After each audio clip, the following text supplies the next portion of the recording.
CLP. Então, na semana retrasada, né, quando nós tivemos a nossa última aula aí, então a gente iniciou aí a introdução referente a CLPs, tá? Então, só fazendo aí um resumo, né, geral. Então, a gente viu o que é um CLP. Então, o CLP nada mais é do que um dispositivo eletrônico que tem a capacidade de armazenar, né, um programa, uma sequência lógica, ou seja, uma modelagem matemática referente àquele processo que eu quero automatizar, tá? Então, quando eu falo em modelagem matemática, é transformar aquilo que até então humanos faziam, né, movimentos humanos, atividades humanas, então é estudado toda essa lógica e isso é convertido através de uma modelagem matemática. Então a matemática, ela, digamos, converte aquilo que pra gente é tão natural em algo que a máquina possa entender.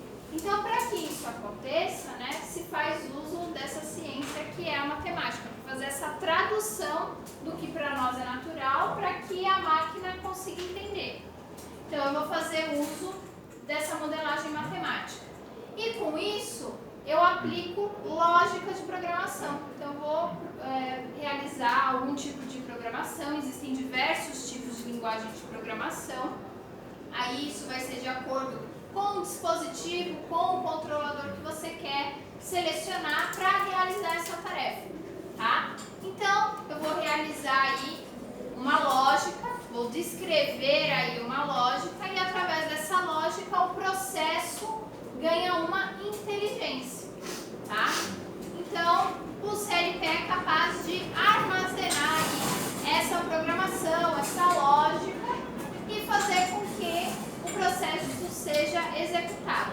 Lembrando que o controlador, no caso o CLP, que a gente está estudando, ele é a parte, digamos, inteligente, é a parte que vai armazenar essa programação, essa inteligência e, consequentemente, vai controlar as decisões que o processo vai realizar, tá? Porém, ele sozinho não consegue fazer nada. Então, a gente volta lá, né, quando a gente iniciou o semestre, e falou que para que a gente tenha a mínima automação possível, a automação mais básica, ela tem que ter no mínimo 4 elementos básicos. Quais são eles? O processo, ou seja, a tarefa, a ação que eu quero executar. Então tudo vai começar aí naquilo que eu desejo automatizar, tá?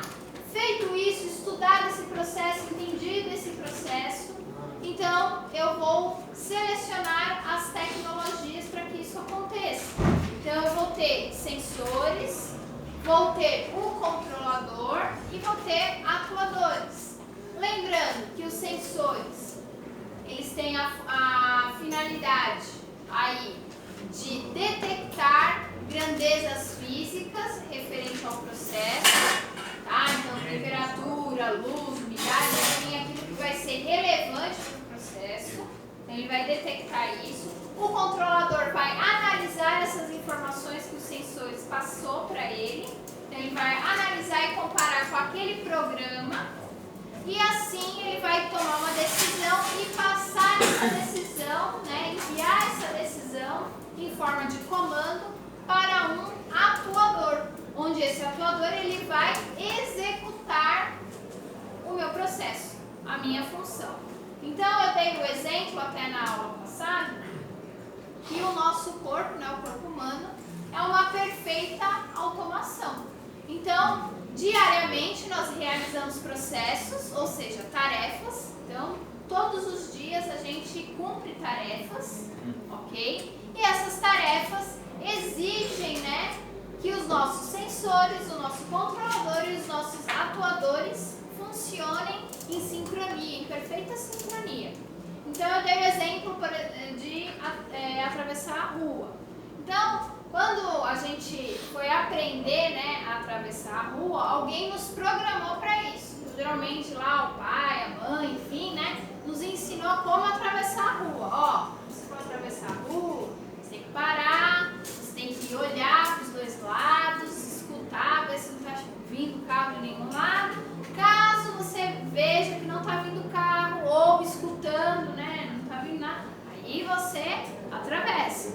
Então a gente foi condicionado, programado para isso. Então isso foi entrando lá no nosso cérebro, né? Então criou uma programação, como atravessar a rua. É uma programação lá que a gente tem, como atravessar a rua. A gente foi ensinado a isso.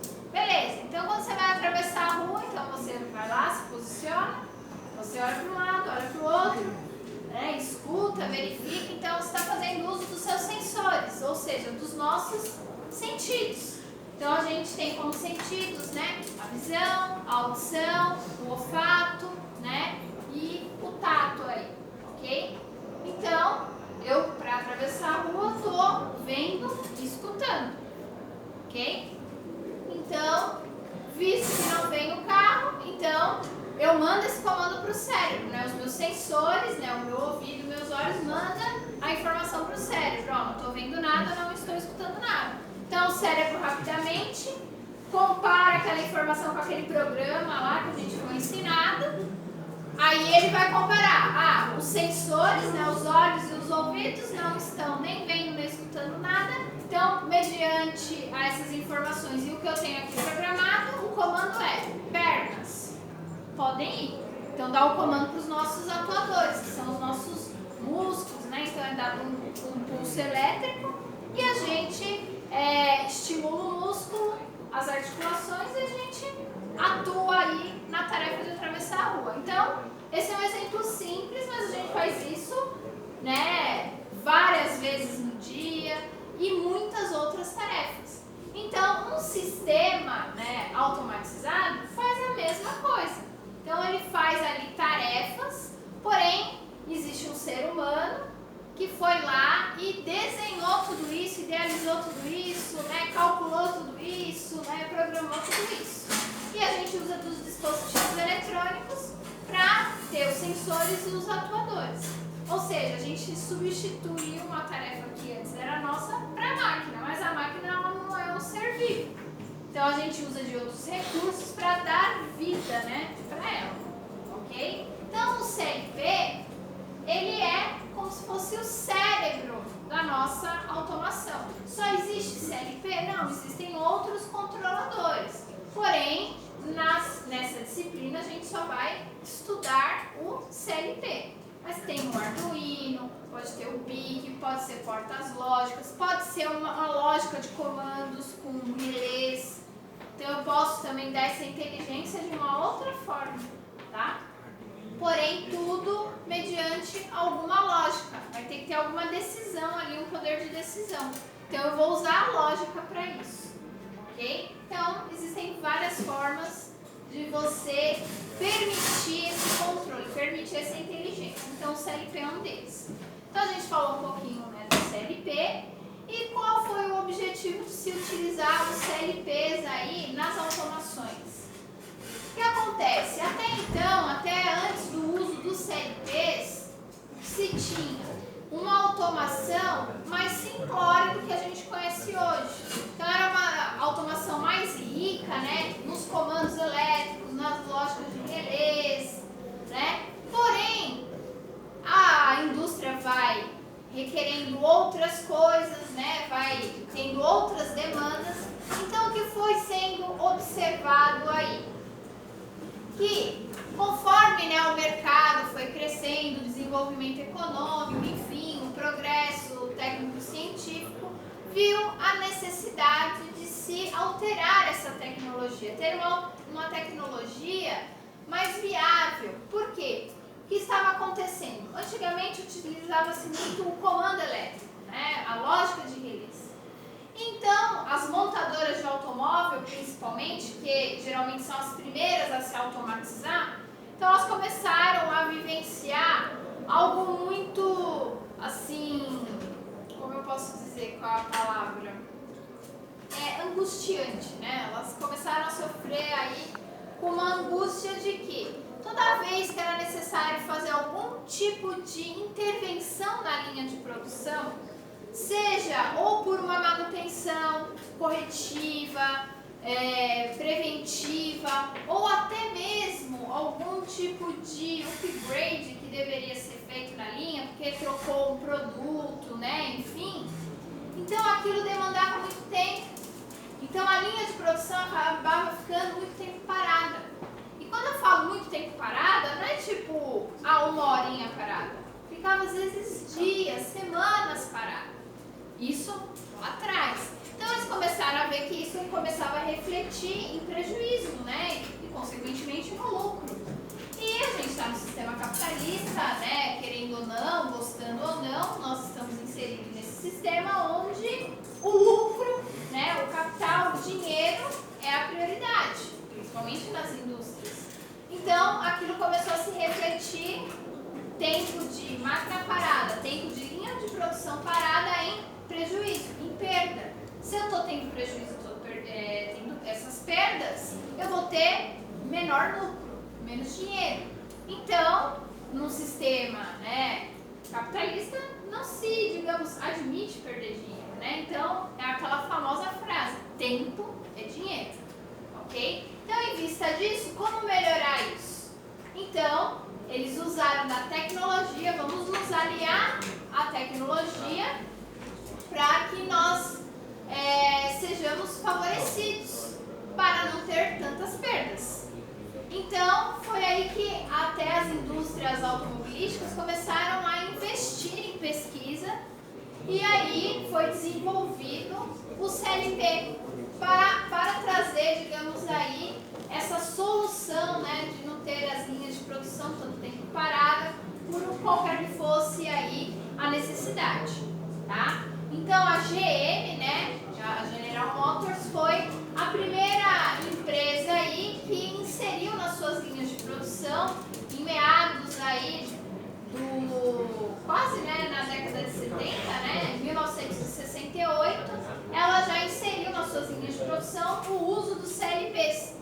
Então foi a partir dessa década, né, década de 60, década de 70, né, esse momento de transição, que surgiu aí, né, a terceira etapa da Revolução Industrial, que foi a terceira Revolução Industrial, que é a indústria 3.0, ou seja, ela foi marcada por uma revolução digital.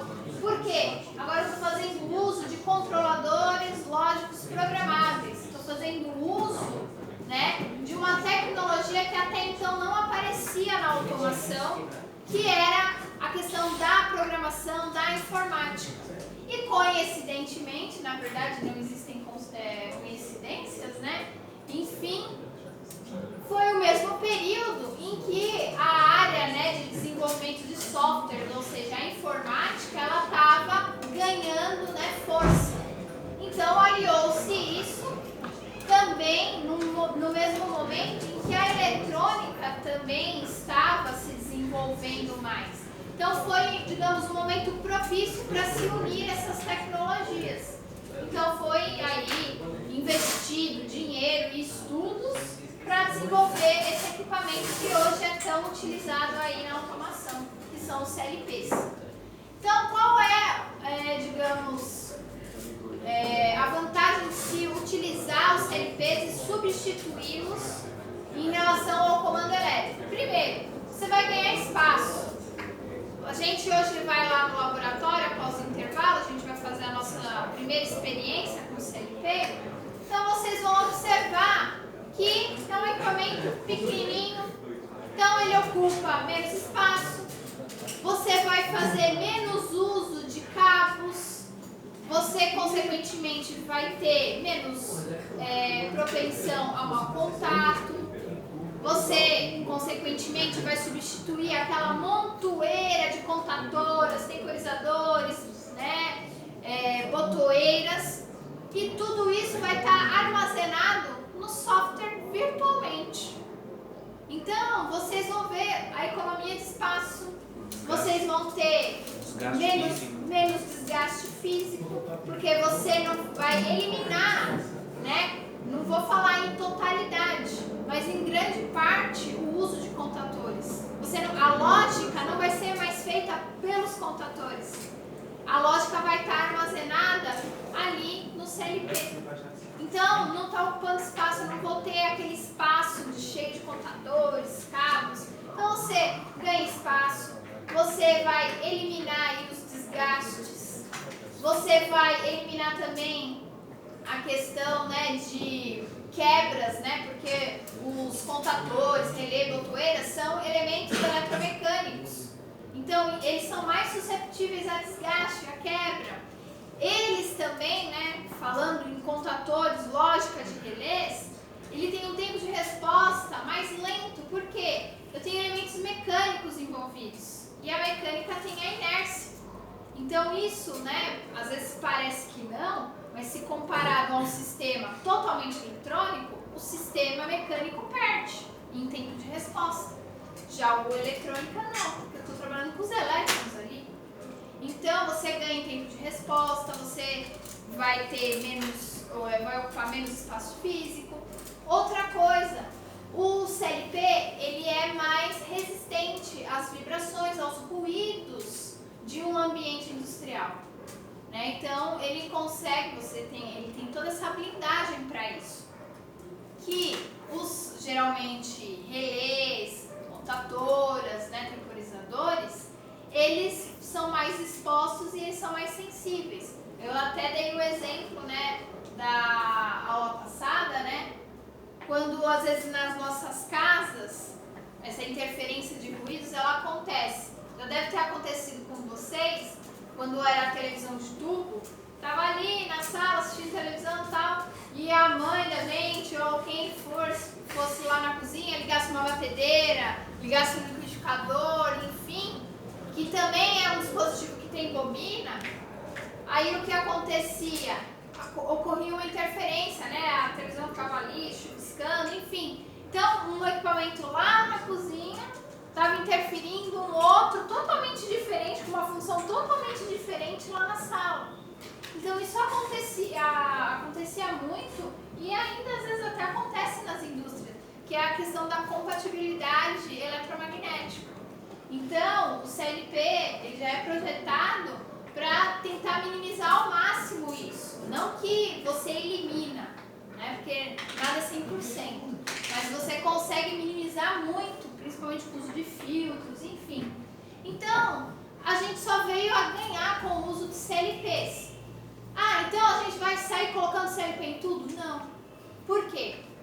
Porque a gente tem que pensar numa coisa muito importante. Volto a dizer, a gente vive num sistema capitalista. E tem que pensar nisso. Custo. Não vai ser tudo que vai ser viável o uso de CLP. Então eu até dei um exemplo. Aqui na escola, a gente, ou até nas casas da gente, eu quero automatizar um portão. Posso fazer com CLP? Pode. Mas não é viável. Às vezes o CLP é mais caro do que o próprio portão. Então, para essa operação, para esse processo, é mais viável fazer um comando elétrico simples. É mais vantajoso. Mas eu posso fazer com CLP? Pode. Mas se você não se importa em gastar, tudo pode.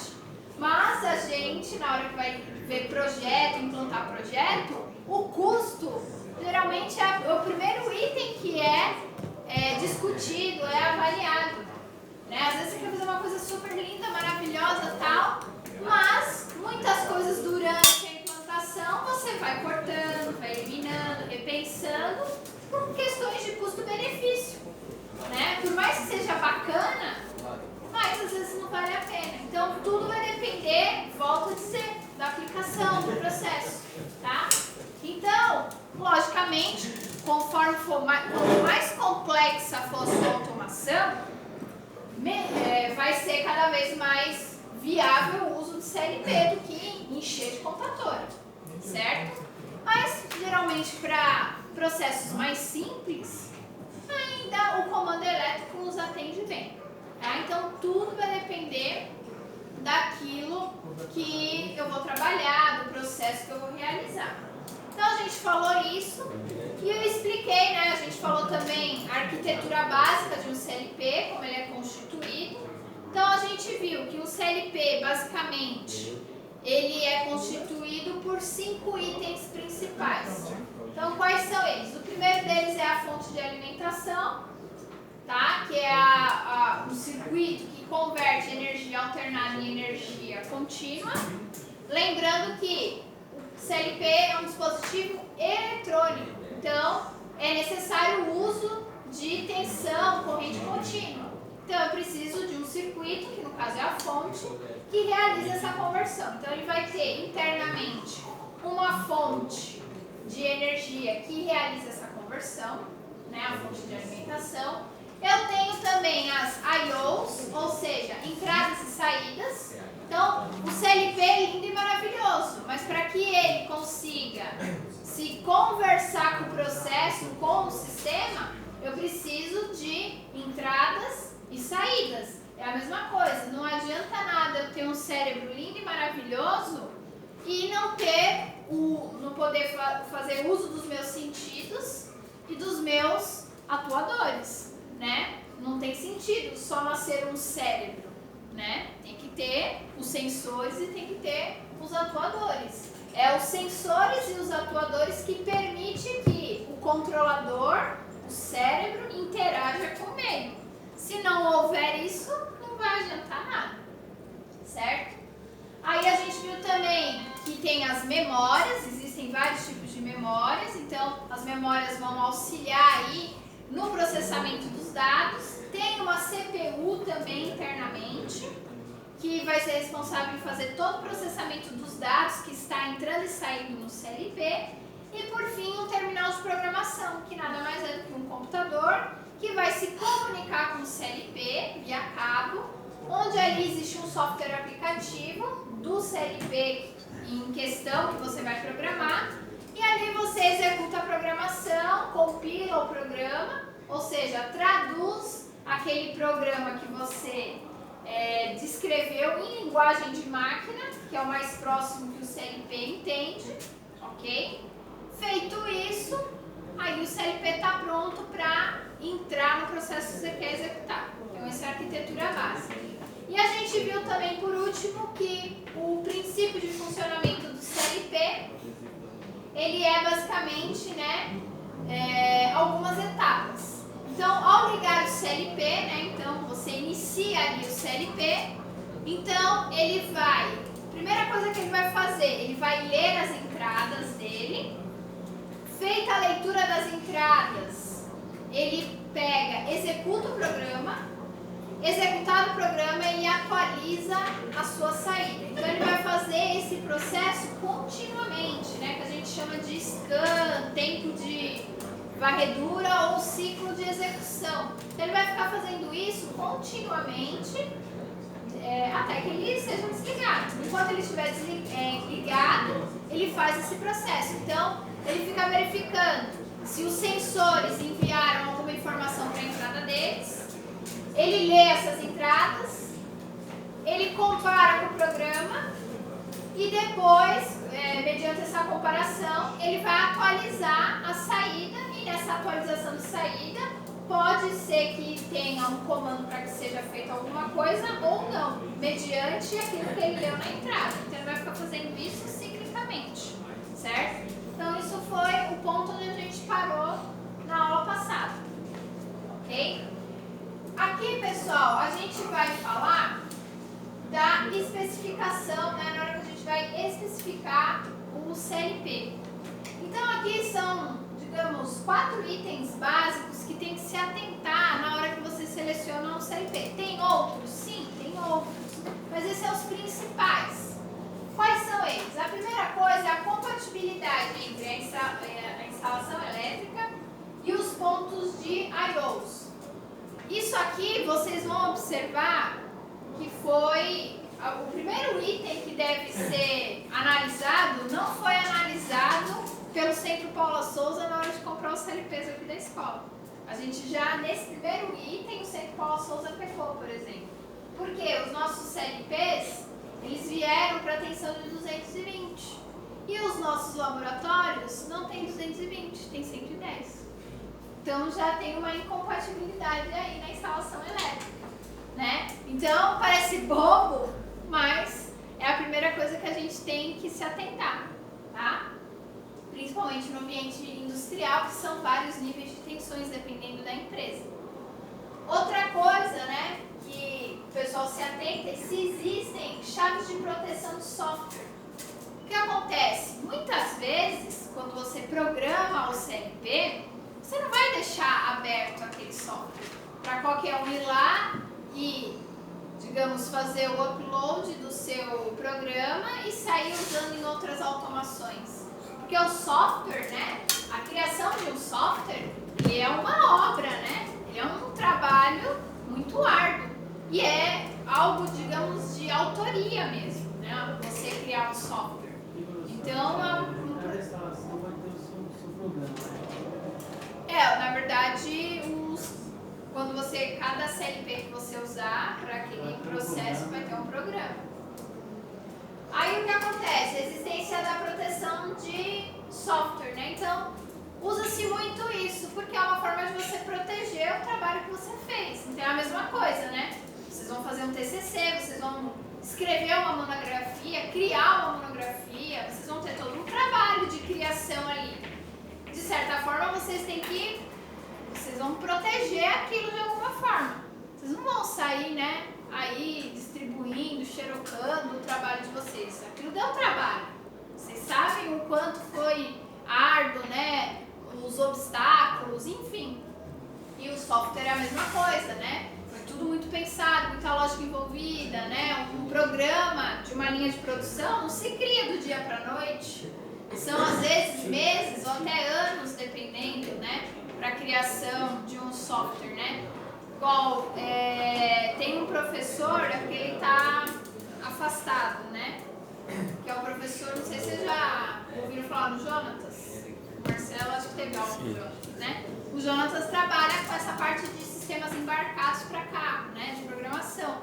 E ele fala que um carro para sair no mercado, né? Os carros hoje em dia, né? Que são totalmente aí automatizados.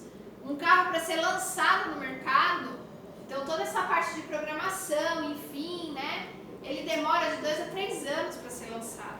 Então o que hoje está sendo lançado, né? Nossa, o que a gente hoje vê como novidade, para quem trabalha com aquilo, já não é mais novidade. Né? Há 2, 3 anos antes já está sendo trabalhado no projeto. Por quê? Você vai lá, faz o protótipo, testa, tá? Então quando o carro sai, é porque foi trabalhado muito antes. A mesma coisa a implantação de automação em grandes linhas de produção. Não é uma coisa do nada que acontece, né? Então, geralmente está aí rodando um sistema e, em paralelo, está se projetando outro. E é o que vai acontecer muito, que já vai, daqui para frente, principalmente no Brasil, que vai começar a se demandar, é agora essa adaptação para a indústria 4.0. Né? Então, a gente não vai poder falar, vamos parar, vamos refazer todo o sistema e daqui a pouco a gente volta. Não, tem que continuar funcionando do jeito que está e, em paralelo, fazendo as adaptações até que chegue a um ponto que seja 100% indústria 4.0. Por isso que a implementação de uma automação, ela não acontece do nada. Ela demora, processo às vezes anos, né, para acontecer. Igual, né, quando foi com os CLPs. Vamos quebrar tudo, tira todos esses comandos, arranca todos os... Não foi assim. Foi implementando. Então, vai uma linha de produção, testa, vê. Então, é um processo, digamos, um pouco lento, né? Às vezes, é lógico, hoje a tecnologia está mais rápida, então o processo ele acaba sendo mais reduzido. Mas não é, né, da noite para o dia. Então, e outra, lembre-se que não é uma única pessoa que faz tudo, é uma equipe de técnicos, de engenheiros, e não só a parte da eletrônica, da eletrotécnica, é uma equipe multidisciplinar que a gente fala. Então vai ter o pessoal de desenvolvimento de software, o pessoal das tecnologias de informação, vai ter o pessoal da mecânica, vai ter o pessoal da eletrônica, vai ter o pessoal administrativo, gestores. Então é um grupo muito grande envolvido e cada um ali encabeçando as suas responsabilidades, mas que se algum falhar, que é o verdadeiro trabalho em equipe, tá? Então tenha isso em mente para vocês ficarem achando que tudo isso vocês serão responsáveis. Então, quando se implementa a automação, é um grupo, né, de muitas pessoas ali juntas trabalhando por um objetivo, ok? Outra coisa, né, é o tipo e forma de sinais aceitáveis. Isso aqui a gente também acabou discutindo, falando, quando a gente estudou sensores. Lembra que o sensor a gente tem que entender, ele está entregando isso de forma analógica, de forma digital, né? Como ele está entregando isso? Como o CLP está entendendo isso? Então, por exemplo, esse CLP aqui, nosso, que é o da Siemens, ele entende tanto digital, ele tem entradas e saídas digitais, como ele também tem entradas e saídas analógicas. Porém, a entrada e saída dele analógica vai trabalhar de 0 a 10 volts e de 4 a 20 miliamperes. Então, esse é a faixa de trabalho dele, você tem que respeitar isso. Então, não adianta nada você chegar e colocar um sensor que dê um outro tipo de sinal que ele não aceite ou fora da faixa de trabalho dele, tá? Então, parece besta, mas tem que se atentar a isso. Então, às vezes você quer usar um sensor lá de temperatura, mas o CLP ele não consegue identificar. Ah, ele passa lá, por exemplo, milivolts, né? De 0 a 10 milivolts.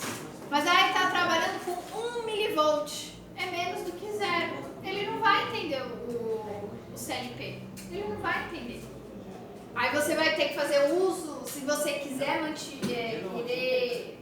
se você vai querer manter aquele sensor, você vai ter que fazer uso de circuitos que amplifiquem aquele sinal, tal, não sei o quê. Ou então, dependendo, fica mais fácil trocar o tipo de sensor. Então, são pequenos detalhes, mas que fazem toda a diferença. E por fim, né, algo muito importante, que é a capacidade de memória. Então, quanto ele consegue armazenar? E também o quanto de memória ele tem para fazer o processamento, né? Lembrando que o CLP tem diversos tipos de memórias, tá? Então, isso é algo extremamente importante, né? Na hora de se especificar aí no CLP.